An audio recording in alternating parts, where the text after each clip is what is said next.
Hey guys, and welcome back to another day of Vlogmas. Today we're going to be talking about the film I have been waiting for this entire year of Miyazaki project, which is The Wind Rises. This was originally released in 2013 under the Japanese title Kaze Tachinu and was the last full-length film to be written and directed by Hayao Miyazaki, though he is currently coming out of retirement for a short film, so we'll see how that holds up in the future. This differs from all of Miyazaki's other films in that while it definitely has some fantastical elements, it is essentially a fictionalized biopic of a man named Jiro Horikoshi. Jiro Horikoshi was the well-renowned Japanese engineer who was behind the Mitsubishi A6M0 fighter planes that were used by the Japanese Imperial Navy and specifically the kamikaze pilots during World War II. There are a couple of things I will not be doing in this video. Most notably, I will not be comparing fact to fiction. So if you want to find out about the real Jiro Horikoshi, you can go ahead and Google him. They have a very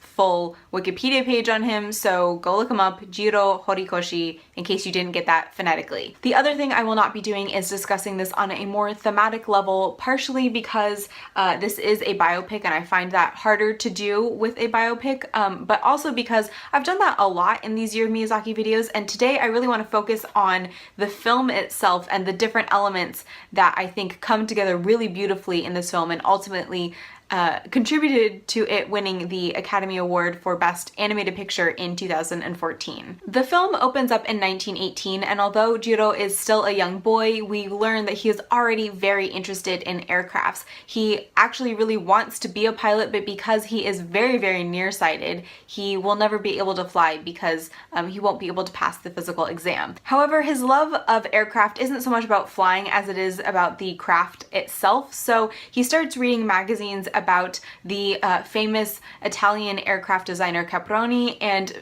quickly falls in love and decides that he wants to be an aeronautical engineer. We next check in with Jiro about 5 years later when he is traveling to the University of Tokyo to continue his studies and meets a young girl named Naoko on the train. Of course, this isn't just any casual meeting because while they are still on the train, a massive earthquake hits and Tokyo is thrown into chaos, and Jiro finds himself helping Naoko and her maid back to their family home. The main action occurs in 1927 when Jiro and his friend Honjo graduate from school and are immediately hired on by a company trying to win a government contract for creating fighter planes. The problem they keep running into is that Japan's technology, at least when it comes to airplanes, is leaps and bounds behind the rest of the world, and so every time they think they have a viable model, the plane breaks apart during the test flight, and Jiro and Honjo quickly become very discouraged. Luckily for them, the company sees their potential and sends them to Germany, where they are given very exclusive access to the Nazi planes, and then from there Jiro goes on traveling around the world gathering more information about how other countries build their aircraft. Then in 1932 the Imperial Navy sponsors another fighter plane competition and Jiro is put in charge of creating the plane for his company. It's into this plane that Jiro really pours his heart using all of the knowledge that he has accumulated over the years, and it's during this time that he reconnects with Naoko and quickly falls in love. Like I said, I'm not going to talk about this film thematically, but if you have watched it, I would highly recommend you go check out the documentary by Mami Tsunada called The Kingdom of Dreams and Madness. That is a documentary set in the Studio Ghibli headquarters during the creation of The Wind Rises, and I think it gives a really interesting insight to what was inspiring Miyazaki, what he was feeling, and kind of the complicated relationship he has with this era of Japanese modernization. To leave the story aside for a second and just talk about the film as a technical piece of art, I would say that this really does feel like the culmination of Miyazaki's career, and I think you can really see elements that he's been practicing across all of his films come to real fruition in The Wind Rises. For example, we know that throughout his films, Miyazaki has been fascinated by flight. We see that for the first time in Nausicaa, and then in Kiki's Delivery Service, and even in My Neighbor Totoro, and you can just see that by the time he gets to The Wind Rises, he's really mastered what he thinks it is to fly and how he can depict that through animation. Miyazaki's wind effect is something that I really first picked up on in My Neighbor Totoro, and I think that he has used very similar techniques here. He uses a lot of grass swaying movement. He uses a lot of swaying movement of women's clothing. There's an effortlessness that definitely didn't exist yet in My Neighbor Totoro. In terms of the characters themselves, I think these are the most beautifully drawn figures yet in a Miyazaki film. I think he gets close in Princess Mononoke, particularly with Lady Eboshi, but I think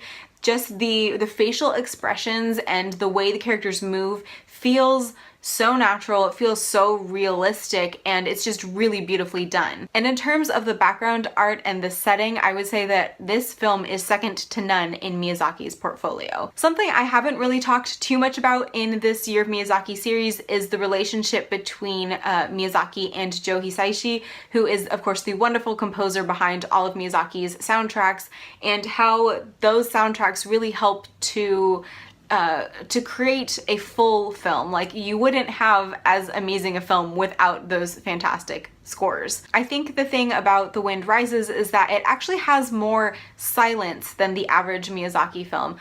There is of course fantastic scoring, but they use silence very well in that it kind of highlights a moment. It makes that moment stand out. It makes it mean something more, and I just thought that was really brilliant. I don't know if anybody else picks up on this when they watch this film, but if you listen to the sound that the planes make, like when they're revving up the engines, for example, in a test run, it almost sounds like a human voice. It's not like a mechanical putter putter putter or a whirring, but it's actually this almost human moaning sound. And I thought that was really, really clever, because Jiro really looks at planes as these living, breathing creations, these beautiful creatures almost that rule the skies. And so to have kind of a more human, more natural noise and not something so mechanical, I thought that really added to that whole relationship between Jiro and his airplane creations. So in short, I think this is a really fantastic film. I thought every single technical element of the film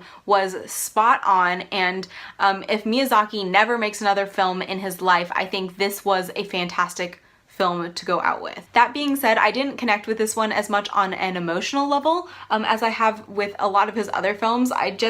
I didn't find myself as emotionally compelled as I was visually stunned. So I would really, really love to know what you guys think of this. If you have watched it, if you've watched other Studio Ghibli films and you think about this as Miyazaki's last, what do you guys think? Did it live up to your expectations? I would just love to know anything you have to say about it. And here at the end of my Year of Miyazaki, if this is the culmination of Hayao Miyazaki's career, the next film I will be watching is supposedly the culmination of Isao Takahata's career, and that would be The Tale of the Princess Kaguya, which will be coming up at the end of this week, I believe. So thank you guys so much for watching. I hope you enjoy the film if you do watch it. I hope you're having a fantastic day, and I will see you tomorrow. Bye.